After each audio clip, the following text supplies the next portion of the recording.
All right, guys. So what we're going to be talking about today is going to be matter. So what I want you guys doing is going into Google Classroom, and you're going to go ahead and open up your matter notes.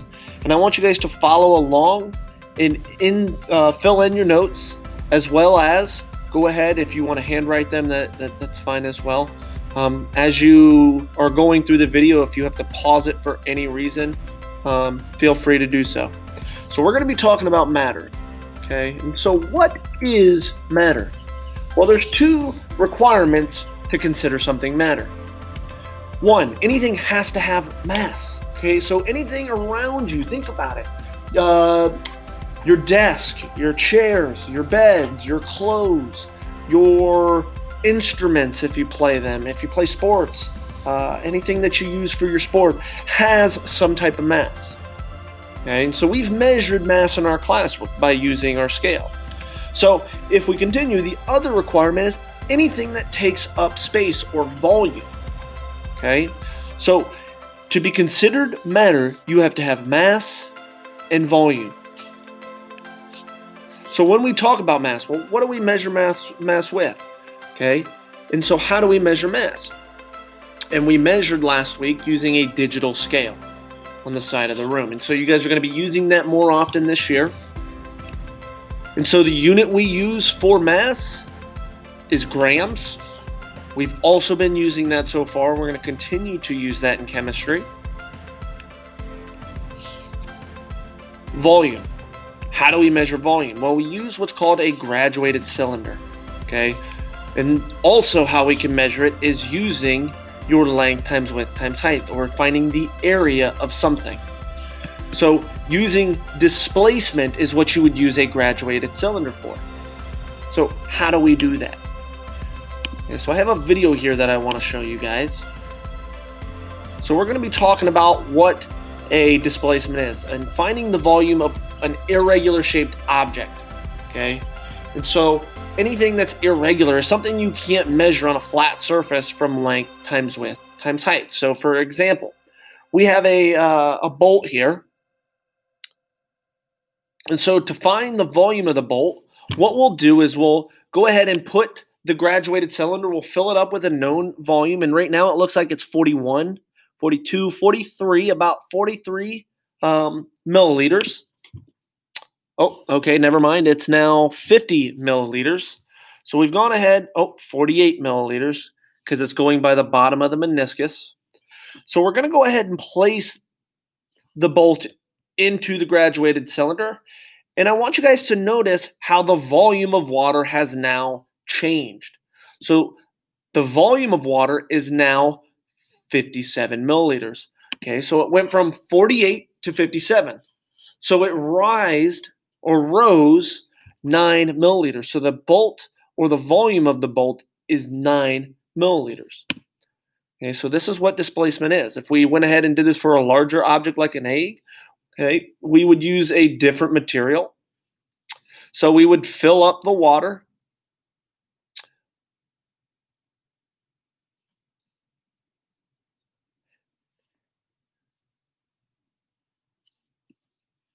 So you can think of something like a bathtub. If you filled the bathtub up all the way in, and then you got into the bathtub, well, the bathtub's going to rise. And whatever water leaves is going to be the volume of your body, just like what's happening in this egg. The egg is causing that water to rise and overspill. So whatever the overspill is going to be the volume of the egg. Okay, so this is going to really demonstrate for a human being. So we're going to go ahead and put, I believe, a soccer player in here. So imagine this being your bathtub. Well, notice over here on the left, there's something that's used to measure. And you can notice the water. Okay, so they put the ladder in. So the water is being overfilled in the tub. And so whatever is coming out is the volume of that ladder.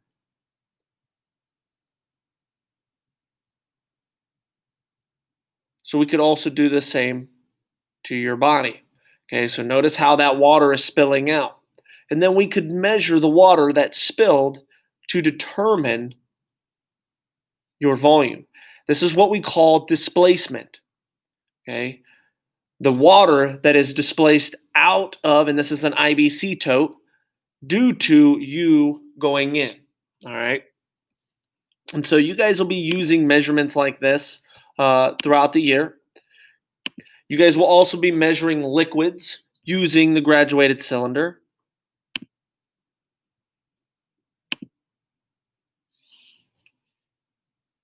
So volume is measured by length, width, and height. It's also measured by displacement, which we just showed what that is. And if you don't know, go ahead and look it up. And then also we use milliliters or liters for our units of volume. Okay. So when we are classifying matter, scientists like to classify things. One way that scientists classify matter is by its composition. So what can matter be classified as? Well, there's two things. It can be classified as a pure substance or a mixture. Okay, so one way that scientists like to classify matter is known as a pure substance. Okay, and what is a pure substance? It's any material that has a uniform or definite composition. Okay, that means it's the same. It's the same throughout. So if you're wearing a uniform in a soccer game or a football game, you guys are all dressed the same. Also, what to know about a pure substance is they cannot be physically separated. So I can't take tweezers and pull them apart. Now, we're going to be talking about why that is during this year. So if I give you some examples, down at the bottom are 3 examples of pure substances. And if you look at this first one, notice these are molecules, and look how these molecules all look the same. It's what makes it pure. If I look at the second one, it's an element. And I'm going to go ahead and say they're all the same type of element. They're the same throughout. The last one is known as a compound. And notice it's multiple elements bonded together. But if you look at each compound, they're all the same. Okay? And so these would be considered something like water molecules. Well, this is pure water. Because if you look at the molecular structure, they're all the same throughout. The next one that we're going to go ahead and talk about is mixtures. And mixtures are actually 2 or more substances that are not chemically combined with each other. They can be separated by physical means. And the substance in the mixture retains their individual properties. So I'm going to give you guys some examples of what mixtures are. But if I were to ask you what they look like at a molecular level, if you look down in the bottom left, you see the orange and green. Well, they're 2 different types of elements. And you can tell there's a difference. If you look at the second one, we have a molecule and an element, and they're different types of elements. If you look at the third one, you have a pink and purple, okay, and there are 2 different types of molecules. So that's a mixture. And then the last one is a molecule and a compound, and they're different than each other. That's what makes them a mixture. All right. So what I want you to do right now is go ahead and pause and tell me what are each one of these squares. Is it a mixture or is it a pure substance? So now that you went ahead and unpause this, I would consider A mixture. The top one, B, is a pure substance, and the top C is a pure substance. Now, if you're not understanding why this is, you need to make sure you're asking me during class and trying to bridge that misunderstanding. In the bottom, A is a pure substance, B is a pure substance, C is a mixture, and D is also a mixture. So this is when we're looking at a microscopic level. So we also have talked about how matter has been classified, and we've classified it as a pure substance and a mixture. Now, the question next is, what's next? Okay, can we classify pure substance into more, and can we classify mixture into something more? And so the answer to that is yes. So go ahead and pause the video, type what an element in a compound is. So go ahead and take your time to do that now. So what an element is a molecule or atoms that are entirely made up of one type of element. So if you look on the left, you have green, they're considered atoms because it's by itself, it's not bound to anything, and it's not even bound to itself. So an atom is just one type of element. We could say that's hydrogen, oxygen, nitrogen, phosphorus, anything. Okay? So right now on the purple, those are molecules. And those are actually the same element bound together. Because it's the same element, it's still pure throughout. And so we could say this is oxygen, O2. Okay, two oxygen molecules that are bound together. And it's what we breathe on a day-to-day basis. And so where you can find these elements is on the periodic table. So that ptable.com that I've given you guys. The next pure substance that we talked about is a compound. There are two or more elements that are chemically bound together. And so from the example that I've used earlier in the slide is we've used the water molecule. All right, so we see two pinks for every green. We could say that's two hydrogens for every oxygen, which would be the green molecule. And so if you notice, it's all the same molecule, or I should say compound, and it's the same throughout. There's not different types of compounds. So it makes it a pure substance. Okay, and if you notice, they're bound together, which makes them chemically bound. So just some examples of elements. On the left side, you see calcium, sulfur, uranium, aluminum. And so you guys are going to use your ptable.com. That's where I got these photos. So make sure you're using it and trying to get used to seeing what elements look like on an everyday basis. Calcium we eat. Sulfur's in your hair. Uranium is used in power plants. And then also aluminum, you guys use every single day. Okay, so compounds would be H2O, which is water. Iron oxide, which is rust, and then also sodium chloride, NaCl, which is table salt. All right. And so if you notice, it's made up of multiple types of elements, but they're bound together. So if I gave you the molecule and what it looked like, you would see all those molecules bound together. Okay. The next one is mixtures. So what I want you to do, pause the video, go ahead and write or type these out. At this point, you should have gone ahead and typed it all out. And so what homogeneous mixture is, it's the same composition throughout.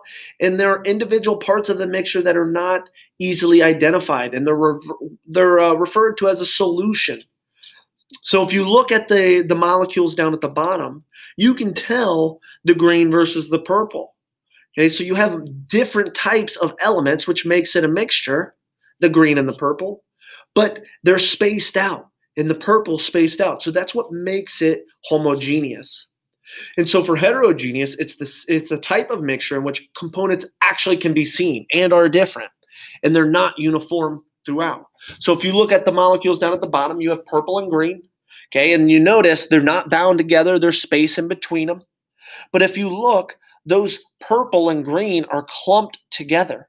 And so those would make it easy to see by the naked eye. So on the left, a homogeneous mixture could be salt water. Well, we know salt dissolves. So those purple things down there could be the salt.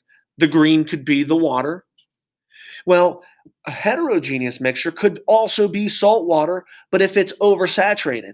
So if we keep adding salt in and it doesn't dissolve anymore, well, the salt's going to sit down at the bottom. It's going to clump together. And so that's what it would look like on a microscopic level. So I'm going to give you some examples. So coffee, milk, and sugar, when mixed, can be homogeneous or heterogeneous. So a homogeneous mixture is when up at the top we blend all three, and I were to tell you, well, can you tell the difference between the coffee, the milk, and the sugar? And the answer is no. So that's what makes it homogeneous. It's the same throughout. But if I mix it and I don't stir it up, you'll have visible clumps of milk or sugar. And so now you can tell the difference between the milk, the sugar, and the coffee. So that's what makes it heterogeneous. All right? It's not the same throughout, and you can tell the difference. So some examples here. You have a heterogeneous mixture at the top. It's oil and water. You can tell the difference between the oil sitting on top and the water sitting on bottom. The homogeneous mixture down at the bottom would be some iced tea maybe, and using the sugar and the water, you mix it together, And you can't tell the difference between the sugar and the water. It looks the same throughout. That's what it makes it homogeneous. So some other examples of heterogeneous mixture, you have Chex Mix or a party mix. You can tell the difference between the pretzels, the crackers, the Chex itself. And then also soda is one. The reason being is because you can tell the difference between the gas bubbles and the liquid itself. And this gas bubbles are carbon dioxide. Okay, it's what makes your pop fizz. So that would also be an example of heterogeneous mixture because you can tell the difference between the gas and the liquid. Some more homogeneous solutions would be milk. You can't tell the difference between the fat, lipids in here, and also the liquid. And so what happens is they blend it together, and then you can't tell. So this is what becomes a homogeneous mixture. Kool-Aid's a homogeneous mixture. You can't tell the difference between the sugar and the liquid. The special one that you guys are going to learn today is actually a mixture. And most of you guys think it's a pure substance, but it's not. It's actually a homogeneous mixture of elements. So it's two or more elements or metals that are melted and mixed, and they're not chemically bound. So why they do it is it makes metals stronger and more resistant to corrosion. And so an example would be stainless steel. You guys see it every day. It's actually iron and chromium mixed together. And so what they have to do is they have to heat it really, really high temperatures, and then they mix the molten metals. And so what they get is when it cools down, those elements are trapped by each other, but they're not bound together. And so some more examples would be copper and zinc. And that would be considered brass. So if you play a metal instrument, you're actually using an alloy. So what I want you to do now is I want you on a separate sheet of paper, and I'm going to be asking for this when you guys get back to class. I want you guys to make your diagram look exactly like this. You can color code it, you can do it, you can make it any way you want. This is a way for you guys to ask questions to see if things are a pure substance or a mixture, or even if it's an element or a compound, if it's a pure substance, and heterogeneous versus homogeneous mixture. So I want you guys to make it exactly like this. And then also, when you're done with your notes, go ahead and post them into Google Classroom under the notes section. Okay? Other than that, go ahead and work on your vocabulary.